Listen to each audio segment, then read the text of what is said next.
langage, on dit CLCC, mais personne ne comprend, en tout cas ceux qui sont pas dans le domaine. Donc on dit Centre de lutte contre le cancer. Ils ont un objectif commun.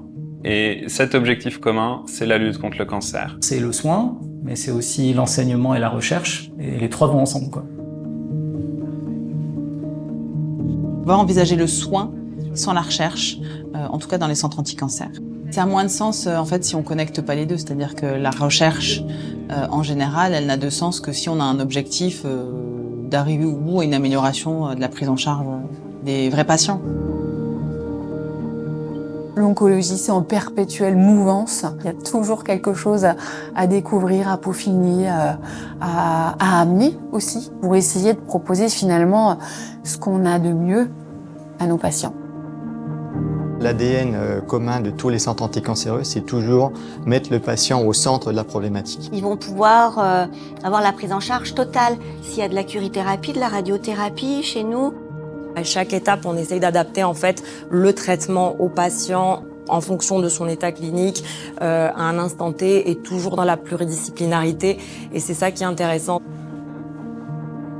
Le patient, quand il arrive ici, il se dit « là, je suis au top ».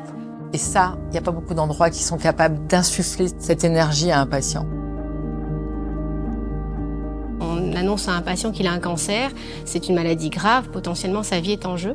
Et du coup, ses émotions, elles sont exacerbées. Donc finalement, en fait, ce qui se passe entre le patient et le soignant, c'est hyper fort. On va le suivre tout au long de sa maladie, donc on est amené à le revoir plusieurs fois, dans les moments difficiles, mais dans les meilleurs moments aussi. J'ai encore beaucoup de liens. Par exemple, j'ai reçu une invitation à aller à un mariage. Donc ça, c'est vraiment des super cadeaux. Ils nous donnent beaucoup, les patients. Forcément, il y a une certaine empathie, une certaine humanité qui transpire dans ces établissements. Un cancer, ça se soigne pas juste avec un médecin, mais c'est toute une équipe autour. Du secrétariat, la femme de ménage, en passant par l'aide-soignante, le médecin, l'infirmière, on travaille tous ensemble. Et ça, je trouve ça génial. Ça fait une force pour le patient. Et puis pour nous, ça nous fait, moi je trouve, une richesse supplémentaire. Moi, c'est ça, c'est le travail en équipe en fait qui m'intéresse aussi beaucoup ici. On n'est pas seul, voilà, on n'est pas seul. On n'est jamais seul.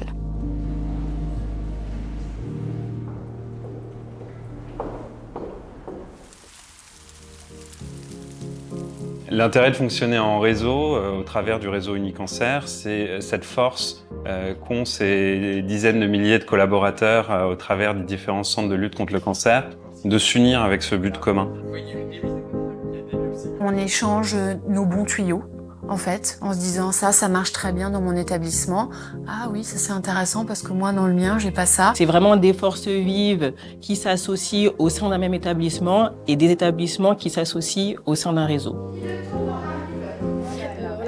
Depuis quelques années, l'Unicancer a mis en avant la prévention qui est une des nouvelles missions des CLCC. La prévention est un levier important pour limiter l'incidence des cancers. L'objectif, c'est d'aller à la rencontre des publics les plus éloignés du système de santé et puis de promouvoir en fait les modes de vie favorables parce qu'on sait qu'aujourd'hui, 40% des cancers sont liés à nos modes de vie. S'il y avait un message à passer, c'est voilà, cette fierté d'appartenir à cette communauté. On continue, on lâche rien, quoi. Je pense qu'on peut encore faire mieux et qu'on doit le faire ensemble, quoi. J'aimerais bien rester ici pour longtemps. Je vous le dis, à ma dernière semaine de travail, je pars en me disant que j'ai rempli ma vie professionnelle et ça, c'est extrêmement gratifiant. Donc n'hésitez pas, ça vaut vraiment le coup.